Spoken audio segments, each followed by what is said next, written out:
Empreender no Brasil é algo desafiador e muitas vezes o empresário se vê numa posição solitária na hora de tomar decisões difíceis. Pensando nisso, eu convidei um gestor de empresas, uma pessoa que tenha uma experiência executiva em empresas globais, para nos falar como é lidar com situações difíceis. Então, fica ligado que em alguns minutos a sua empresa pode mudar completamente o rumo dela.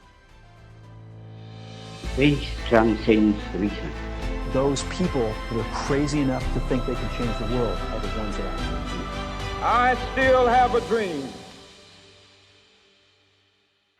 É um enorme prazer te receber aqui, Marcos Bastos, você que é uma referência de boas práticas de gestão dentre os grandes executivos brasileiros. O prazer é meu, Wesley, de estar aqui nesse bate-papo descontraído e poder compartilhar um pouco da minha experiência como executivo. Eu gostaria então de te pedir que você se apresentasse, por favor, e dissesse um pouquinho da sua formação. Eu sou o Marcos Bastos, sou marido da Raquel, sou pai da Lorena e da Bianca, nascido no ABC Paulista, em Santo André, filho de operários, então muito cedo eu tive que iniciar as atividades profissionais, fui trabalhar num pequeno armazém de secos e molhados, mas dada a influência da região, que é uma região, como eu falei, muito industrial, muito metalúrgica, comecei a buscar conhecimento na área metal-mecânico, de engenharia. Então minha formação foi nessa direção. Eu me formei como engenheiro de produção, depois eu fiz um lato sensu em gestão de processos de produção e fiz também gestão de pessoas na Fundação Getúlio Vargas. Tive a oportunidade de fazer também um MBA no exterior, Virgínia, nos Estados Unidos. E mais recentemente me formei num outro MBA de gestão de negócios. Uau, muito interessante a tua formação. E com toda essa bagagem, com certeza você já pôde ser uma peça-chave em muitas empresas. Conta um pouco da sua trajetória de carreira, por favor. Legal, Wesley. Eu vou tentar resumir porque, de fato, o período é longo, Mas, como eu falei, desde muito novo, influenciado pela região, que é uma região industrial, eu tive a oportunidade de ingressar numa grande empresa da época, uma empresa nacional do setor de autopeças, no ramo automotivo, uma referência da época que se chama COFAP. Na época, uma das Big Five, 5 maiores empresas do setor automotivo de autopeças. E eu tive o prazer e a honra de trabalhar nessa empresa por mais de 20 anos. Eu entrei nessa empresa muito novo, na função de programador de ferramentaria. E para mim foi assim uma oportunidade fantástica, que eu abracei com muita garra, me esforcei muito e comecei a passar por vários processos de programação de ferramentaria. Eu fui para processos de fabricação de produtos, fui para produtos, fui mexer com tecnologia. Tive uma outra oportunidade fantástica quando chegou aqui o TPM, o Total Quality. E eu entrei nesse projeto de Lean Manufacturing, processos bem enxutos. E uma vez concluído esse projeto, eu passei a ter cargo de liderança. Eu era gerente de produção de uma determinada área. E foi aí, nessa função, gerente de produção, a COFAP foi adquirida por um grupo europeu, italiano, muito conhecido também, chamado Magneti Marelli, do grupo Fiat, que, quando adquiriu, tinha como intenção abrir operações fora do Brasil. E aí eu recebi um convite que foi um divisor de águas na minha vida, Wesley. Fui convidado para instalar uma fábrica do zero lá na Itália. E lá fui, eu e mais um amigo. Eu fui como responsável de tecnologia, porque conhecia muito dessa área de processos, de manufatura, de produto, dada a bagagem que eu carreguei. E lá na Itália, muito rapidamente, eu acabei me tornando o responsável país, que eles chamam, o responsável país pela operação. Todo o resultado do negócio, e também pela engenharia, pela área comercial. Foi aí a primeira grande oportunidade de fazer gestão de todo o resultado da operação. Respondendo para o então CEO do negócio chamado Bellini, também é muito famoso no setor automotivo, foi presidente da Fiat por muitos anos aqui no Brasil. Um grande desafio para mim, foi uma oportunidade fantástica. E a partir do resultado dessa experiência, eu fui convidado também por ele para ir para os Estados Unidos. Uma outra operação lá, já estava em curso essa operação, então não foi algo que eu comecei do zero, mas ela estava numa situação de forte estresse operacional e financeiro. E nessa ocasião, então, o Bellini me pediu para poder fazer uma ação mais efetiva nessa operação. E lá eu era vice-presidente das operações América do Norte, da Magneti Marelli, nessa área que eu atuava. E de lá, passado alguns anos, eu fui convidado por uma empresa francesa que tinha intenção de iniciar a operação aqui no Brasil. E aí eu abracei esse desafio como diretor-geral dessas operações aqui no Brasil, reportando para um vice-presidente francês que também morava aqui no Brasil. Comecei do zero ali também, estruturando, eu tinha muito poucas máquinas na ocasião, somente um cliente, e aí a missão era expandir as atividades, e assim foi feito. Estruturamos a equipe, implementamos aí várias ações de expansão. Durante essa jornada eu recebi um convite para trabalhar num grupo americano, muito famoso, chamado Federal Mogul, um grupo já também sexagenário, muito antigo, que tinha operações aqui no Brasil e precisava de um executivo para fazer algumas ações mais efetivas num determinado business. E aí eu vim como diretor-geral desse business. Tinha que fazer toda uma reestruturação. O resultado foi tão fantástico, Wesley, que em menos de um ano eu fui nomeado como responsável América do Sul de toda a Federal Mogul. Então abrangeu operações no Brasil, Argentina, tinha operação na Venezuela na época, e também foi uma experiência fantástica, um desafio enorme, dada todos esses planos que acontecem aqui no Brasil, mas foi muito bem sucedida e me deu muita satisfação, muita alegria. E aí, Wesley, olha só, aconteceu uma outra mudança na minha vida que foi muito interessante, porque eu recebi um convite para abraçar um desafio fora da área automotiva, que era a minha zona de conforto. Aí um grupo japonês chamado Mitsui, um dos 5 maiores trades do mundo, tinha interesse em montar uma operação aqui de comercialização de equipamentos de alta tecnologia. Tinha começado do zero. E aí eu fui chamado, aí eu também estava como CEO e vice-presidente dessa operação, reportando para um board no Japão. E aí estruturei toda a operação, fiquei alguns anos fazendo a gestão desse negócio. E aí a primeira empresa que eu falei, americana, Federal Mogul, me chamou de volta para implementar um projeto ainda mais desafiador. Foi bastante desafiador na minha vida. E aí eu fiquei como responsável também Brasil de todas as operações. Eram 7 fábricas, mais de 2.000 pessoas sob a minha gestão. E mais recentemente, nos últimos anos, eu fui convidado por um grupo de investidores que tem como modelo de negócio adquirir empresas sob estresse e fazer a reestruturação, fazer o que nós chamamos em inglês de turnaround. E aí colocar essas empresas em condições de rentabilidade e crescimento. E aí, se tudo certo, em algum momento, fazer a saída desses negócios. Achei o modelo interessante porque é um modelo que, de certa forma, recupera empresas. Tira as empresas de situação de praticamente falência ou até de fechamento e dá uma oportunidade para a empresa se manter viva. Então, eu gostei muito do conceito, do modelo, e desde então eu sou um dos gestores desse conglomerado. Uau! Na sua carreira, além da vivência com grandes líderes e times no Brasil, você teve uma oportunidade ímpar, que é experimentar a cultura empresarial de outros países, especialmente, como você mencionou, do Japão, da Itália, dos Estados Unidos e da França. A minha pergunta para você é, o que você traz de aprendizado dessa experiência? Olha, Wesley, é bastante interessante o fato de você ter contato com outras culturas empresariais, Nós temos muito o costume de conhecer outras culturas, mas na ótica do turista, na ótica de quem vai lá passar umas férias. Quem de fato tem que fazer uma imersão na cultura, sobretudo sobre o aspecto empresarial, vai encontrar sim algumas diferenças e para o brasileiro o desafio é justamente se adaptar rapidamente a elas. O europeu e o americano, sobretudo, ele já é educado para se preparar para ser um empreendedor, para ser um gestor do seu negócio. E isso faz toda a diferença, porque uma das coisas que é muito latente, né, nessas culturas é o planejamento.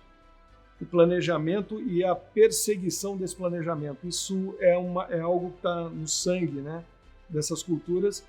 Não digo que o brasileiro não o faça, mas é algo que chamou muito a atenção.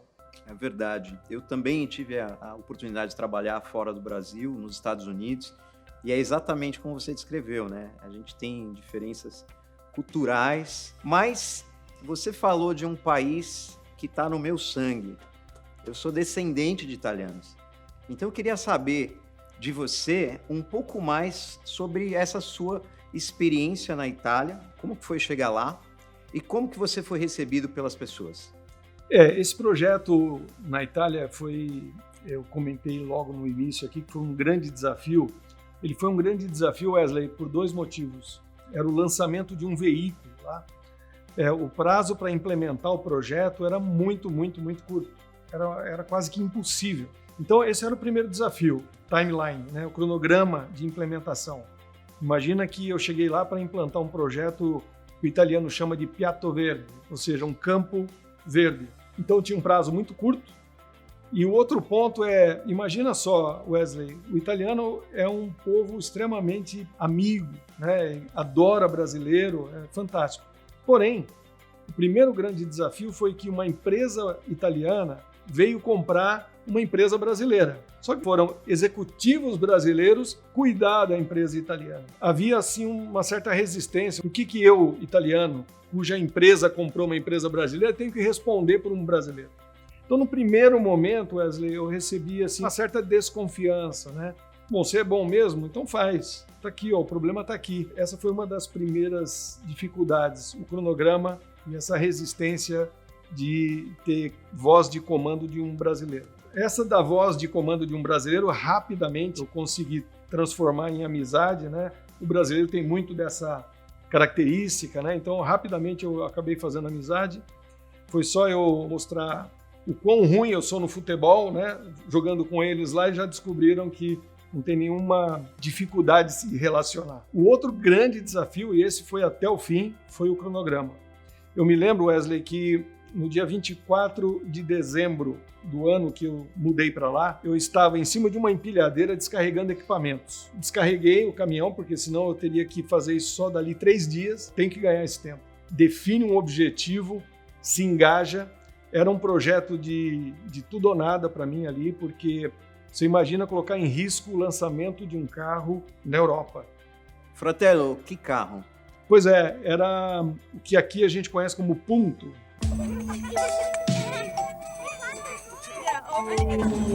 Nasce la risposta ai tuoi bisogni e ai tuoi desideri. Fiat presenta la nuova Fiat. Fiat Punto. Foi uma experiência fantástica saber que eu, como fornecedor, né, eu fui um dos caminhos mais críticos para lançar esse carro, né? Eu recebia dezenas de pessoas lá na fábrica sob uma tensão muito grande. Vai dar tempo? Não vai dar tempo? O que você precisa? E ao final nós entregamos, fizemos o lançamento do carro, foi uma festa. E em seguida, depois até lançamos mais outro carro chamado Estilo. Depois o Ducato, que é o Iveco daqui, né? Também participamos lá do lançamento. Teve algum caso em que você mostrou a liderança pelo exemplo? Com vários, viu, Wesley? Mas assim, tem um que me chama muita atenção, porque de fato foi outro desafio, né? Nessa operação lá na Itália, nós fazíamos o que se chama realmente just in time. Nós fazíamos entregas para a linha de montagem da montadora com um intervalo de 40 minutos entre o que eu sabia que eu tinha que entregar e efetivamente o que eu precisava entregar na linha. 40 minutos. Então, qualquer falha ali pararia uma linha de montagem de um veículo. Bem tranquilo lá, num domingo, já estava praticamente de pijama para ir dormir. Toca o telefone, Marcos, nós vamos parar a montadora, porque nevou muito na região e os funcionários não conseguem descer das suas cidades. É muito comum na Itália, cidadezinhas pequenas, no topo das montanhas. Então, nevou. encheu todo o acesso de neve e eles não conseguiam chegar na fábrica, sabendo que deveria ter lá cerca de 25 pessoas e eles só estavam em 5 porque os demais não conseguiram chegar.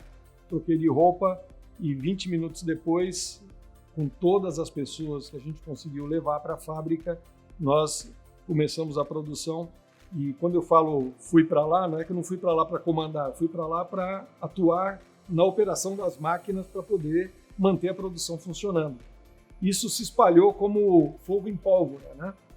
Então, no outro dia de manhã, estava um alvoroço porque o diretor-geral da empresa foi diante de uma máquina montar peças e entregar para o cliente. Chegou até os ouvidos do cliente, o que foi depois até, de alguma maneira, reconhecido por ele, o esforço para não parar a montadora. Foi muito divertido no final, mas foi muito estressante nessa fase inicial do projeto. E como eu te falei, foi tão legal, na ocasião o Bellini me chamou, falou: Marcos, você colocou a fábrica aí rodando, está sendo lucrativa, está funcionando bem, agora faz o seguinte, eu estou com outro desafio nos Estados Unidos. E ele estava com uma situação de estresse operacional e estresse financeiro. Deixa eu traduzir isso para você. A fábrica não estava entregando para as montadoras e, consequentemente, parando a linha das montadoras por N problemas. E também estava dando muito prejuízo, porque estava gastando muito para fazer o que deveria ser feito de forma regular, normal. Então, muito prejuízo e as montadoras muito descontentes com o atendimento. E esse foi o grande desafio também, porque ele falou: Marcos, é muito curto e grosso. Você vai lá, você tem 6 meses para ou você vira a fábrica para lucrativa e em condições normais, ou fecha essa fábrica porque eu não vou mais gastar energia com essa operação. E assim aconteceu, Wesley. Passado esse tempo na Itália, eu nem passei pelo Brasil, peguei minha mala e desci lá nos Estados Unidos. Como eles dizem lá, você foi a man with a mission. Exatamente, né? E como é que foi nos Estados Unidos? Você passou por alguma situação parecida que você passou na Itália? Bom, primeiro ponto, né? Essa fábrica estava instalada num corner, falo corner, assim, num cantinho do Tennessee, numa região bastante isolada, eu diria, né? E eu cheguei lá exatamente um mês depois de 11 de setembro. Você lembra muito bem? Eu acho que cada um de nós aqui sabe exatamente onde estava nesse dia, não é mesmo? Eu estava no aeroporto do Galeão, recebendo um grupo de americanos, e de repente passa um cara e falou: os Estados Unidos está sendo atacado. Eu falei: como é possível? Aí a gente foi procurar, ligamos lá a CNN, e foi realmente triste, né? E eu estava com americanos, eu pude ver eles chorando. E como é que foi você nos Estados Unidos e como um estrangeiro nesse momento? Pois é, ali foi outro grande desafio, eu posso dizer. Primeiro porque o moral do americano estava muito baixo. Aquele evento marcou muito a alma do americano. E eu fui para uma região que era predominantemente americana. Uma coisa é você ir para os Estados Unidos e parar na Flórida. A outra coisa é você ir para um corner do Tennessee. Eu diria o que eles chamam de rednecks, né? Rednecks. Que é o raiz, o americano. É o raiz. Raiz. A forma de falar é tão forte que até é um pouco difícil. Para mim foi no começo. Come on, talk to me. Is there any question? That's what I just told you. Bem, eu cheguei lá e eu encontrei uma equipe destruída do ponto de vista do moral por conta desse incidente. E também muito preocupada e assustada porque a minha figura chegou lá como sendo o cavaleiro do apocalipse. Uma empresa dando prejuízo, com os clientes insatisfeitos invadindo a fábrica para reclamar, enfim. Então eles viam na minha figura chegando lá como sendo alguém que estava indo lá para fechar a fábrica. Terminator. Terminator. I'm back. Me deparei com esse ambiente muito negativo para fazer uma reestruturação. E aí entra competências que a gente tem, as naturais e as de formação, né, em liderança de equipe. Fiz um pouco de terapia com eles, fiz um pouco de empowerment, né? Joguei empoderamento para eles e, sobretudo, Wesley, eu fui muito hands-on, peguei muito na mão. Colocar a mão na massa, a gente fala. Engraçado que o pessoal lá, né, os americanos subiram lá e falaram assim: essa aqui é a sua sala. Uma sala de, sei lá, 80, 100 metros quadrados, frigobar, com poltrona, um negócio lindo. Tipo aqueles escritórios da Faria Lima. Aqui, né? Isso, um negócio assim. Eu falei assim, não, acho que vocês não estão entendendo. Eu quero uma mesa shop floor, no chão de fábrica, né? Eu quero uma mesa lá embaixo. Fiz minha apresentação. No dia seguinte, Wesley, 6 horas da manhã, começava o turno. 5h50 eu passei pela cafeteria, né? Pelo cafeteria, onde eles se juntam lá para se preparar, tomar o café e ir para a fábrica. Eu passei por eles, bom dia, bom dia, bom dia, todo mundo olhando, assustado, né? O que esse cara está fazendo aqui? Antes das 6 da manhã, não tinha ainda luz natural. Eu entrei e fui direto para a fábrica, né? E fiquei lá. Aí fiquei acompanhando o relógio, né? Deu 6 horas, tudo apagado, tudo silêncio. 6h05, começou a abrir a porta. 6h10, começaram a entrar pessoas. 6h15. Quando era 6h20, 6h25, a fábrica começou, de fato, a criar vida. Aí eu chamei o responsável lá da fábrica, falei, para todo mundo e traz aqui. Reuniu todo mundo, falei, pessoal, essa fábrica, ela vive da nossa atividade. 6 horas começa o turno, 6 horas nós vamos começar a rodar. Ok? A partir da manhã, vocês estão engajados comigo? Nós queremos salvar essa empresa. Vocês estão engajados comigo? 6 horas da manhã, eu quero vocês aqui amanhã. Todo mundo saiu, silêncio e tal, voltaram a trabalhar. No outro dia, 5:50, bom dia, bom dia, bom dia, bom dia. Na medida que eu ia passando, Wesley, as pessoas iam vindo atrás. Eu fui abrindo a porta e segurando a porta para as pessoas. E aí, 6 horas da manhã, aquilo parecia uma orquestra, máquinas operando e as coisas acontecendo. Então, é o que eu amo fazer, que é leadership by example. É liderança pelo exemplo. É para estar lá, eu estou lá. É para fazer, eu vou estar junto. Eu coloquei rádios walkie-talkies para toda a liderança. Comentei o seguinte, olha pessoal, essa linha de montagem aqui, ela não pode parar em absoluto. Se parar mais do que 5 minutos, eu quero ser acionado aqui. Eu fiquei com rádio. Né? E eu andava pela fábrica, né? Então, por algum motivo, parava mais do que 5 minutos, o radinho me chamava e eu encostava lá. E olha só, é engraçado porque depois eu fico sabendo, né? Mas a cultura deles lá é vamos resolver antes dos 5 minutos que eu não quero o Marcos aqui cobrando a gente. Então, assim, você vê que você vai criando o ambiente de engajamento, né, das pessoas e, por final, o resultado acaba saindo. O fato objetivo é que eu tinha 6 meses para fazer a virada do jogo. Antes disso, a gente chegou no break-even, ou seja, chegou no ponto de equilíbrio, paramos de perder, reabastecemos as linhas. Lógico que teve muita ação de toda a equipe, mudanças estratégicas na maneira de fazer, foco, planejamento e execução. E as coisas foram acontecendo. Então, isso me deu muita satisfação. E você, então, chegou lá como o cavaleiro do apocalipse, mas você saiu como herói, né? Pois é. Gradativamente, né, como eu comentei com você, nós fomos mudando o ambiente da fábrica, os resultados começaram a chegar, os clientes começaram a ser atendidos e, mais do que tudo, nós encerramos o sangramento, né, financeiro, colocamos em ponto de equilíbrio e aí a busca era para dar lucro. Esse é o objetivo.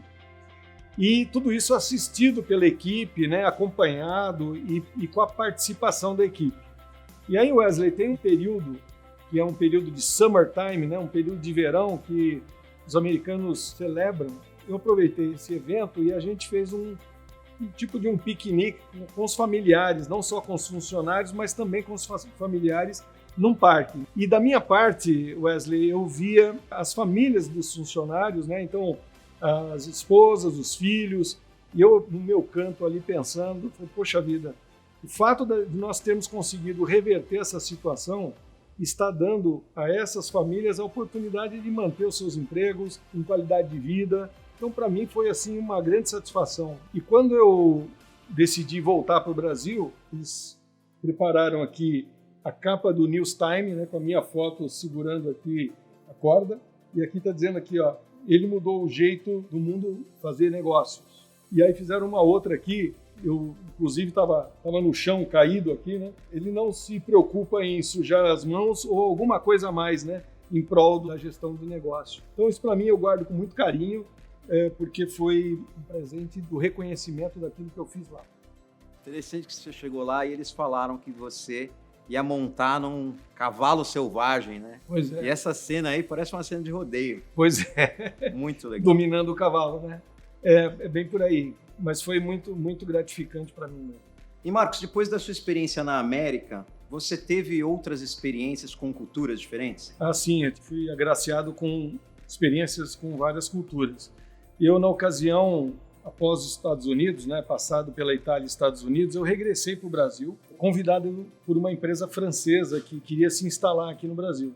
Uma empresa chamada Plastic Omnium, e ela fabrica componentes plásticos para o setor automotivo. Então, ela tinha acabado de se instalar aqui, uma pequena operação, e o objetivo era trazer um executivo para expandir as atividades, ganhar mercado. Eu não falava absolutamente nada de francês. Falava italiano, falava inglês, porque morei nos Estados Unidos. Mas quando eu cheguei aqui, comecei a lidar com os franceses, porque o headquarters, né, o quartel-general da empresa era na França, eu comecei a ter uma certa dificuldade, mesmo que a empresa seja uma empresa global, é uma das maiores no seu segmento no mundo. Então tem toda uma cultura global, mas a partir do momento que eu comecei a falar o francês, aí a comunicação fluiu, o relacionamento fluiu, foi muito importante. E para mim, obviamente, é mais uma língua, porque eu amo falar outras línguas, então foi bastante rico. Logo em seguida, fui convidado para ir para uma empresa americana, global também, no setor de autopeças, naquele momento cuidando de uma operação específica, dentro de várias operações aqui do Brasil. Eu cuidava de uma área ligada à iluminação. E ali tinha um projeto muito específico para fazer de expansão, e eu fui convidado, aceitei com muito grado. Na ocasião, eu reportando para o CEO nos Estados Unidos, um americano. Já que eu já tinha tido a absorção dessa cultura, fluiu bastante bem. O resultado também do projeto foi muito fluido, funcionou muito bem. Tanto que 8, 9 meses depois, eu fui convidado para ser o Head América do Sul. Tinha mais de 2.000 pessoas sob a minha batuta, uma equipe, um staff muito, muito seleto, muito bom. E entregamos também o que era esperado do grupo. Então, depois dos italianos, você teve os americanos, os franceses, os hispanos, mas e os japoneses? Você lembrou muito bem. Eu também tive uma experiência com uma cultura muito rica, que é a cultura japonesa. Eu fui convidado para trabalhar numa empresa do grupo Mitsui, que é uma das 5 maiores trades do mundo, e aqui para mim foi fantástico essa relação com os japoneses. Infelizmente eu não dominei a língua, mas muito curioso, eu aprendi muito da cultura japonesa e usei muito do que aprendi no meu relacionamento no negócio e na relação com os stakeholders, clientes japoneses, o próprio headquarters. Isso me ajudou muito a fluir com as minhas ideias, com os projetos que eu tinha em mente. Então foi extremamente interessante. E em seguida eu voltei a trabalhar com a empresa americana, Federal Mogul, que eu comentei com você, porém o CEO já era um CEO alemão, um Rainer, o nome dele. E aí aprendi também um pouco na relação com a cultura alemã, como se relacionar e como fazer fluir. E Marcos, em momentos de crise, muitas vezes algumas operações têm que fechar. Durante a sua carreira, houve algum momento em que você teve que encerrar uma operação? Pois é, Wesley, eu tive o prazer, né, de montar e abrir várias empresas, mas também tive que enfrentar essa dura realidade de fechar operações, né? Muito difícil essa etapa, né, da minha jornada, porque de fato você tem que dispensar pessoas, e nesse caso foram mais de 300 pessoas que nós tivemos que dispensar. Foi um trabalho aí conjunto, né, com a equipe de recursos humanos, e um trabalho muito próximo lá com o sindicato da época, né, na região, que é muito forte, mas nós conseguimos fazer etapa por etapa os desligamentos de forma muito respeitosa, reconhecendo os anos e as dedicações dos funcionários. Então, preparamos lá toda uma condição que permitisse eles, todos os funcionários, saírem de forma digna e terem o seu tempo, vamos dizer assim, para se recolocar, quem quisesse se recolocar. Houve algum momento em que você teve que pensar fora da caixa e mudar radicalmente alguma atividade na empresa? Olha, Wesley, diversas vezes isso aconteceu, mas particularmente eu gostaria de citar um caso que foi uma mudança do modelo de negócio da empresa. Trabalhando para essa empresa japonesa do grupo Mitsui, nós identificamos que seria muito difícil manter um negócio vendendo a máquina como uma commodity. Eu costumava dizer lá para a equipe, nós não vamos conseguir liderar o mercado se nós formos vender a máquina per pound, ou seja, por quilo, porque tem concorrentes de menor valor, né, que conseguem ser mais agressivos do ponto de vista de preço final. E aí eu falei, nós não podemos vender preço, nós temos que vender valor. E aí qual foi a grande mudança no modelo de negócio? Eu apresentei na ocasião um projeto completo para o board do Japão, eles aprovaram e nós implementamos. Nós criamos lá uma engenharia para desenvolver soluções. Então nós não fornecíamos a máquina, nós fornecíamos o turnkey, que nós chamamos, né? A solução para virar a chave e começar a ter resultados. E aí a somatória dos valores entre uma máquina eficiente com todos os periféricos, as soluções inteligentes, propiciava um custo mais baixo de produção do que o meu concorrente. E é aí que eu conseguia ganhar mercado. Muitas vezes, Wesley, olha que curioso, eu não vendia pela máquina, eu vendia pela solução. E fazendo a venda por solução, o valor agregado era maior, o meu lucro era maior e o cliente ficava satisfeito. Então, era uma win-win solution. Ganha-ganha solução. O que você vê como os maiores medos do empresário neste momento? O empresário brasileiro, como eu já disse, é um herói, né? Ele enfrenta situações muito adversas, de maior desafio que em muitos lugares do mundo. Eu diria que o Brasil, sem dúvida, se não o maior, é um dos maiores que impõe desafios para a classe empreendedora. E aqui qualquer segmento, né? Atuei muito no segmento automotivo, mas qualquer segmento existem desafios. O maior receio de um empresário, um executivo, é de fracassar com o seu negócio. É de, no final do dia, não conseguir gerar a riqueza e o valor que é esperado dele. E aí são N motivos, né, que podem gerar esse efeito. Mas eu acho que o maior receio do empresário é a frustração por não conseguir atingir os seus objetivos. E Marcos, eu soube que você tem envolvimento com uma prática de arte marcial que é milenar. Como foi que isso aconteceu e o que você tem aprendido com essa prática? Nessa jornada que eu comentei com você, executiva, nós nos tornamos um pouco solitários. Vejo colegas e a gente conversa muito, né, empresários e executivos que são solitários. Óbvio, tem uma série de pessoas em torno, mas naquele momento lá de reflexão, de tomada de decisão, que é o tudo ou nada, ele está sozinho. E isso muitas vezes coloca uma carga de estresse muito grande, né, emocional, na vida do empresário e do executivo. E eu precisei buscar uma válvula de escape, eu estava passando por todas essas emoções. E aí eu encontrei uma arte marcial chamada Iaido. Ela não é muito desenvolvida aqui no Brasil, também não é muito desenvolvida no Japão, porque é uma arte marcial milenar que se perdeu um pouco no tempo, porque era muito desenvolvida no período dos samurais, né, que tinham como objetivo defender o imperador japonês na época. A prática se baseia em você fazer movimentos de corte com a espada não tem cortes, mas é um corte imaginário. E o teu inimigo não são pessoas, o teu inimigo são os seus defeitos. Então, para dar um exemplo, são movimentos que eu faço para cortar, por exemplo, a procrastinação, para cortar a preguiça, para cortar a inveja, são defeitos humanos, né? O Iaido vem de uma forma filosófica me ajudar a reduzir os meus defeitos.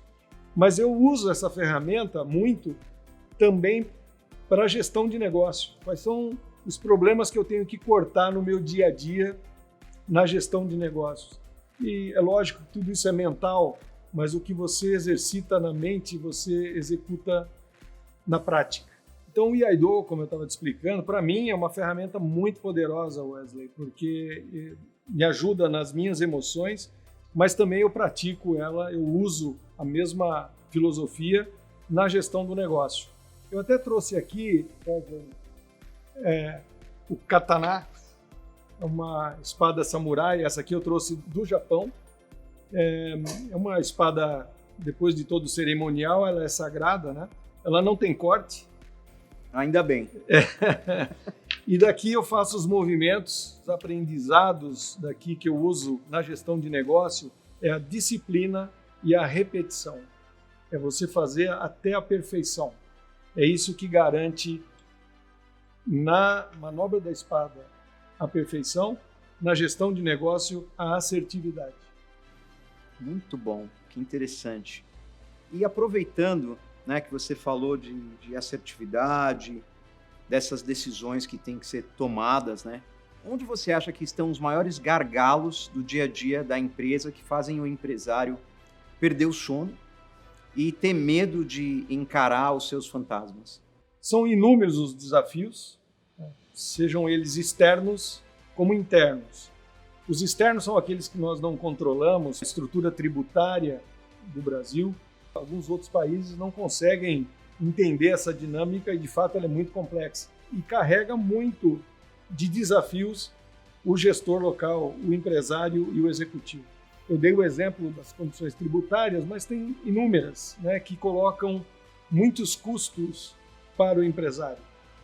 Agora, tem também as internas, e é aí que é onde, de fato, o empresário não consegue, ele sozinho, mudar a política tributária do país, mas ele consegue, sim, fazer trabalhos internos do seu negócio, da sua organização, para otimizar todo o processo e buscar melhores soluções, né? Soluções que deixem a operação mais sustentável, mais lucrativa, com perspectiva de crescimento.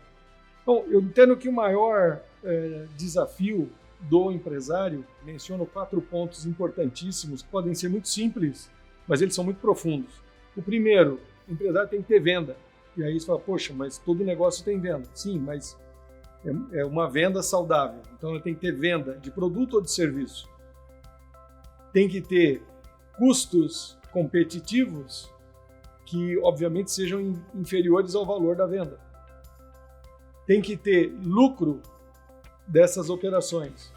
E tem que ter uma coisa fundamental, que é um caixa saudável. Eu vou repetir porque é um dos fatores mais importantes. Um fluxo de caixa saudável.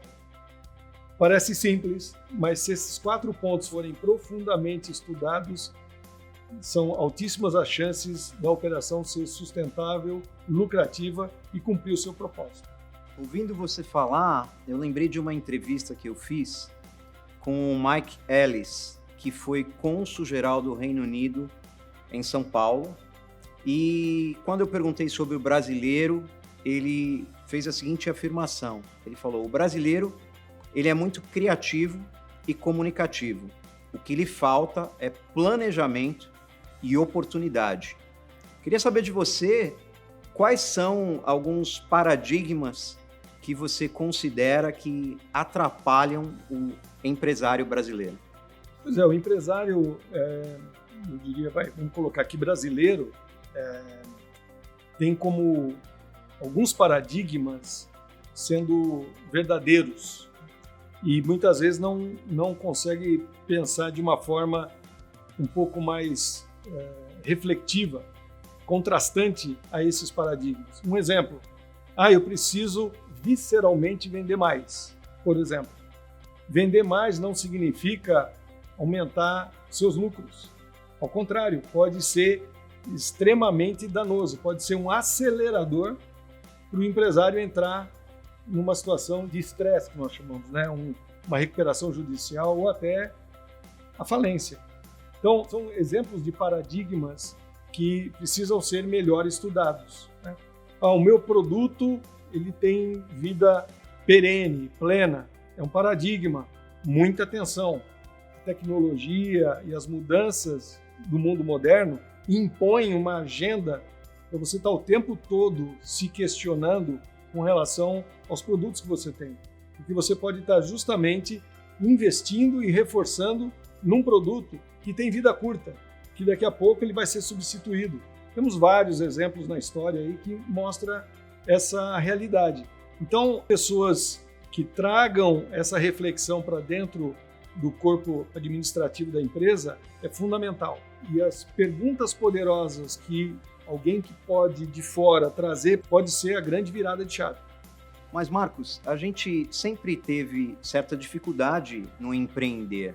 Porém, hoje, me parece que está mais difícil, não? Sem dúvida, Wesley. Cada vez mais difícil, cada vez mais desafiador.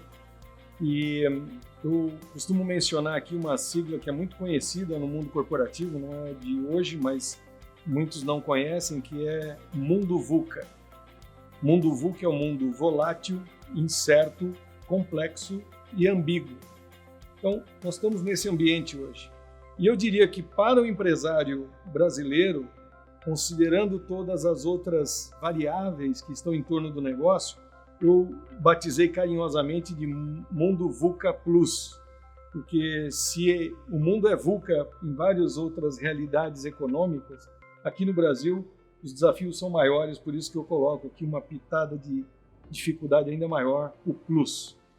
É mais difícil por conta da legislação tributária, é mais difícil por causa da legislação trabalhista, é mais difícil por conta dos custos de infraestrutura que nós temos. Enfim, tem uma série de dificuldades que o empresário tem que atravessar para poder manter o seu negócio sustentável, rentável e crescente. Para que isso de fato aconteça, é necessário fazer uma viagem que eu chamo de deep dive, né? Um mergulho muito profundo na estrutura do seu negócio. Poucos sabem que existe uma função que é muito útil para as organizações, e aqui não importa o tamanho, de pequena, média ou grande, de serviços ou de indústria, que é o conselheiro consultivo. O que é um conselheiro consultivo? É alguém que está junto com você, participando das decisões da empresa, te ajudando a direcionar a empresa, né, dentro desse pensamento mais amplo, dadas as experiências que ele carrega com ele, né? Muitos empresários, Wesley, se colocam em dificuldade porque eles nasceram com o negócio, são expertos naquilo que fazem, só que eles têm alguma carência justamente no que você trouxe aqui à luz, que é o planejamento ou a maneira de fazer a gestão. Então, em algum momento você precisa de ajuda para poder subir o nível da gestão do seu negócio. E é aí que o conselheiro tem um papel fundamental. Eu até lembrei de um outro texto que diz que na multidão de conselheiros se encontra a sabedoria, né? Falava de um rei ele tinha que ouvir conselhos para ser sábio. Mas por que no Brasil o empresário não pede ajuda? Pois é, curioso isso, né?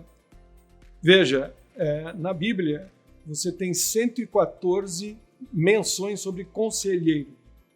Poxa, se dentro de um conteúdo milenar, né, que independente da fé, ele está lá à disposição e tem muito conteúdo, se tem lá 114 menções sobre conselheiro, vale a pena refletir por que não ter um conselheiro do seu lado.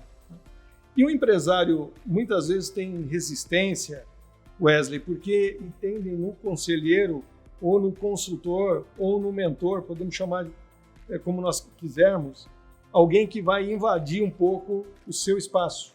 Poxa, eu criei essa empresa, eu domino essa empresa há anos e eu não preciso de alguém aqui para me dar palpite.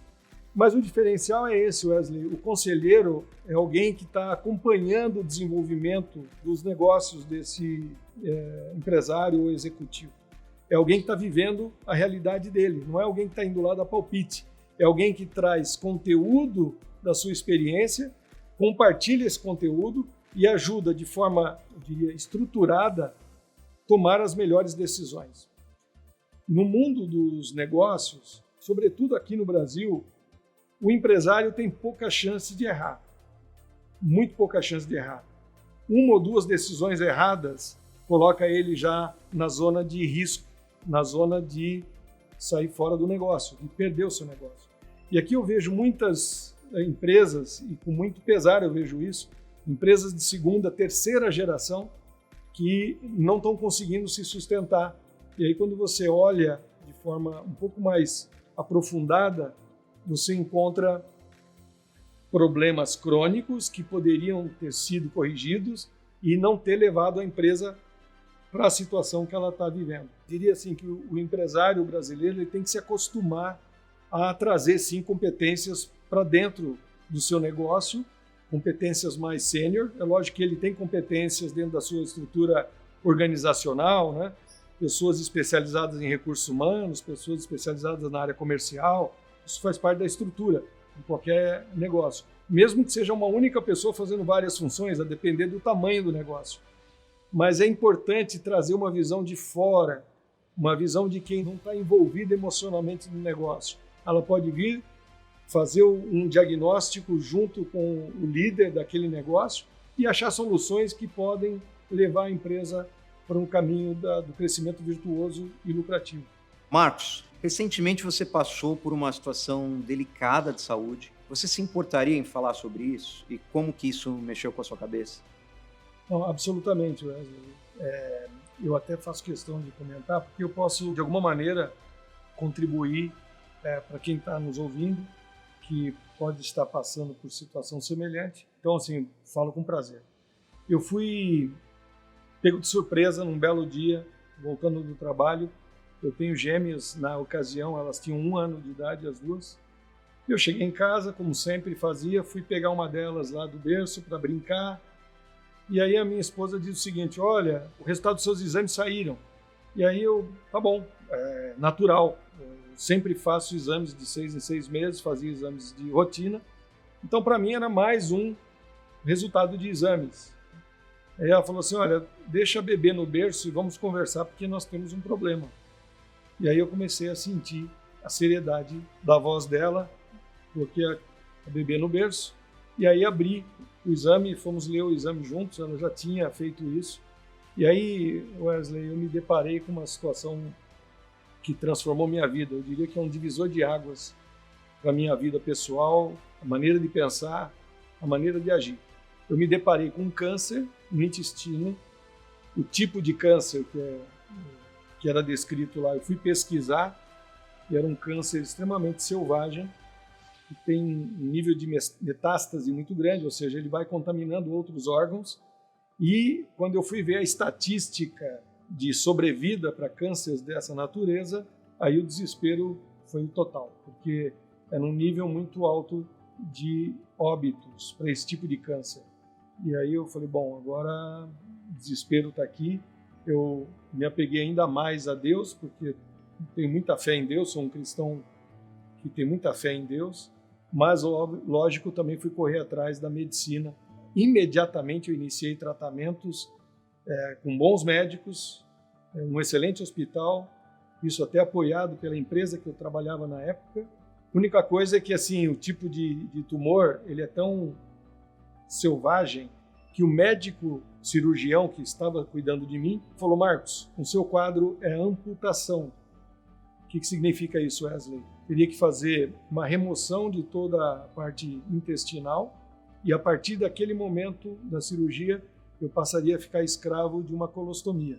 O pânico foi total, né? Olhando ao redor, para minha família e as condições que eu tinha, eu entrei em pânico. E fui fazer o tratamento oncológico antes da cirurgia. Fiz todo um processo extremamente penoso. Quem passa por tratamento oncológico sabe do que eu estou falando. Mas sempre com muita fé, muita fé. Mas já esperando o efeito colateral desse tratamento. Dores horríveis, né, situações muito tristes, mas enfim, perseverei. Depois do tratamento químio e rádio, e eu associo muito ao negócio isso, por isso que eu falo para você que é um aprendizado para mim. Eu tinha uma cirurgia na terça-feira. eu já sabia que eu ia ser amputado e a partir daquele momento, você desculpa que eu fico um pouco... A partir daquele momento, eu ia, o resto da minha vida, viver com uma colostomia, com crianças de 1 ano. Eu já não pensava mais. Para mim, eu já estava entregue. Eu sabia que ia me curar pela fé que eu tinha em Deus, mas sabia que eu ia ter que viver o resto da minha vida com aquela situação. E aí vem a minha esposa, identificando lá toda sorte de possibilidade para me tirar daquela situação. Ela entrou em contato com outro especialista, marcou uma consulta numa quinta-feira, véspera da terça-feira da cirurgia. Fui fazer a consulta com os olhos arregalados, olhando para aquele médico e ele vendo as imagens dos meus exames. E ele falava, depois de quase meia hora olhando para as imagens, falou: Marcos, tem um fio de esperança aqui. Eu vou fazer em você uma cirurgia robótica. Na ocasião, aqui em São Paulo, só tinham 2 hospitais, porque a precisão da cirurgia é tão grande que não dá para fazer com a mão, tem que ser um robô. E assim aconteceu. Cancelei a amputação, foquei na solução menos traumática, passei pela cirurgia, tive ainda que viver pós-cirurgia por 3 meses com a colostomia e fiz outras sessões de quimioterapia e hoje eu estou aqui contando essa história com a minha vida praticamente normal. Por que eu falo que eu associo isso ao negócio? Porque muitos empresários estão enxergando a falência ali na frente. Eu não vou conseguir sustentar meu negócio. Precisou a minha esposa vir e falar: peraí, deixa eu achar uma alternativa para você, para eu quebrar meu modelo mental. Eu falar: não, peraí, eu não vou para o abate, eu vou correr atrás dessa alternativa. E a partir da iniciativa dela, dando a solução, eu fui no médico que, por sinal, usou as ferramentas certas para mim. E aí, levando para o mundo dos negócios, primeiro, alguém que vem e traz uma solução que você não estava pensando em ter. Depois, as ferramentas certas para implementar no seu negócio. E depois, de fato, a chance, que poderia não dar certo, é verdade, mas eu tive a chance, abracei essa chance e hoje eu estou aqui contando essa história para você de vitória, de sucesso. Então eu associo muito isso ao mundo dos negócios. Nós precisamos, de fato, muitas vezes ouvir a voz de fora para nos ajudar a sair de uma rota quase certa de falência ou de perda do seu negócio. E você mudou, né? Você saiu um homem diferente dessa experiência. Hoje você tem uma missão. Pode falar um pouquinho a respeito? Wesley, eu reforço muito essa passagem que de fato foi um divisor de águas na minha vida, porque a partir do momento que você se expõe a uma situação de risco iminente de perder a vida, de abrir mão, de acompanhar a família, de ver seus filhos crescerem, eu parei um minuto e falei: opa, tem uma coisa errada, eu estou fazendo alguma coisa errada. Sabedor que eu não tenho nenhuma hereditariedade, eu tenho meus pais vivos, ninguém teve nenhum problema de câncer.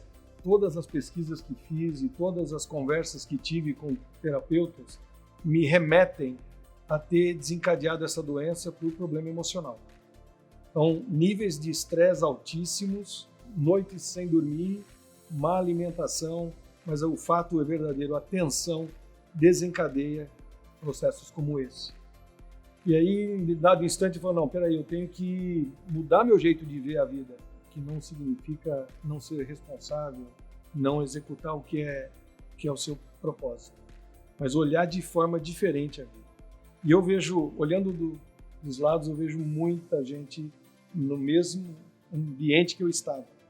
Empresários trabalhando 15, 16 horas por dia, em níveis de estresse altíssimos, não tem sábados, não tem domingos, não tem vida com a família. E eu olhando, me dá um desespero, porque eu sei qual vai ser o resultado desse ambiente. Eu sei qual vai ser o resultado dessa dinâmica da vida dele. E o que eu entendo, e por isso eu passei a enxergar como sendo um propósito de vida para mim, é tentar, de alguma maneira, tirar o empresário, o executivo desse ambiente. Resgatar ele desse ambiente, ajudando ele na gestão do seu negócio. 14, 16 horas por dia não significa que você está fazendo uma boa gestão. Significa que você está doando a sua vida para um negócio. Existem formas, modelos distintos para fazer um negócio trabalhar em harmonia. E você fazer a gestão do negócio, cumprir também o seu propósito de negócio, social, né, porque gera emprego, gera riqueza, gera valor e ainda assim ter uma vida saudável. Então, a partir daí, eu comecei a me posicionar para tentar ajudar esses empresários. Bom, como é que eu faço isso? Olhando grandes players que já se propõem a ajudar, né, de alguma maneira a apoiar os empresários através de mentorias, ou mesmo agora no mundo digital, que é muito forte a presença de facilitadores, de mentores, de consultores, você percebe dois vieses muito claros. Um ligado a aspectos motivacionais, ou seja, carregar o empresário ou executivo de energia para ele desenvolver o trabalho dele, e outros ligados realmente à consultoria, ou seja, vou colocar ferramentas na sua mão para você fazer as melhores práticas dessas ferramentas. Bem, ambos funcionam muito bem. Acontece que existem situações específicas que um ou outro não traz o resultado. Isso frustra o empresário. Esse, inclusive, é um dos motivos pelos quais muitos empresários executivos não querem pessoas de fora. Eles não estão confiantes que aquilo vai dar resultado. E aí eu apareci aqui como é que eu posso mudar isso? Como é que eu posso, de alguma maneira, fazer um package, né? Fazer um pacote disso? Refleti e pensei, peraí, esse empresário, esse executivo, ele precisa de um conselheiro. Eu diria até mais do que um conselheiro, Wesley. Eu entendo que ele precisa de um sócio temporário. É esse o nome que eu estou chamando para essa atividade, um sócio temporário, que significa ter alguém que traz uma bagagem, uma experiência de vida em gestão de negócios, acompanhando o negócio junto com o empresário ou com o executivo. De fato, juntos, porque são sócios, transformarem o negócio. Por que temporário? Porque num dado instante, quando o negócio estiver andando por si só, numa curva virtuosa de crescimento e de lucratividade, o empresário não precisa mais do sócio temporário. E aí ele se afasta, o empresário tem todas as ferramentas na mão para tocar o seu negócio de forma mais saudável e tranquila. Então, esse tem sido um pouco o meu pensamento e meu propósito de vida é apresentar essa solução. Marcos, infelizmente o nosso tempo aqui está chegando ao final, mas antes de terminar, eu gostaria que você então olhasse para aquela câmera e deixasse uma mensagem de esperança para os empresários que estão nos ouvindo. Claro, Wesley. Bem, eu espero ter de alguma maneira contribuído com o conteúdo que eu passei aqui, com a minha história, com a minha jornada. E eu diria para você, empresário executivo, que está nesse momento aqui vivendo uma situação de estresse com o seu negócio, que reflita comigo. Um negócio doente gera um gestor doente. Um gestor doente gera uma família doente. E só se vive uma vez, não é mesmo? Então, a experiência que eu passei, eu queria traduzir para você em algumas frases. Você tem a sua família que espera por você, que quer curtir a sua presença e que precisa de você. Então, pense um pouco na maneira como você está conduzindo hoje o seu negócio e o que de bom você pode fazer para sair desse ciclo que pode te prejudicar muito e, consequentemente, prejudicar a sua família. É possível empreender e levar uma vida feliz. É possível colocar o seu negócio numa rota de sustentabilidade e lucratividade e ainda assim ter tempo de lazer para sua família. Afinal, só se vive uma vez. Marcos, muito obrigado por ter encontrado tempo na sua agenda para vir aqui trazer tanta sabedoria para a gente. Eu que agradeço a oportunidade e estou disponível quando você precisar. Eu agradeço a você também por ter nos assistido e eu faço um pedido. Se você recebeu valor através desse vídeo, encaminha para o maior número de empresários que você conhece. Tenha certeza que muitas pessoas vão ser alcançadas com todo esse valor que nós entregamos. Um abraço e até a próxima. Foi bom?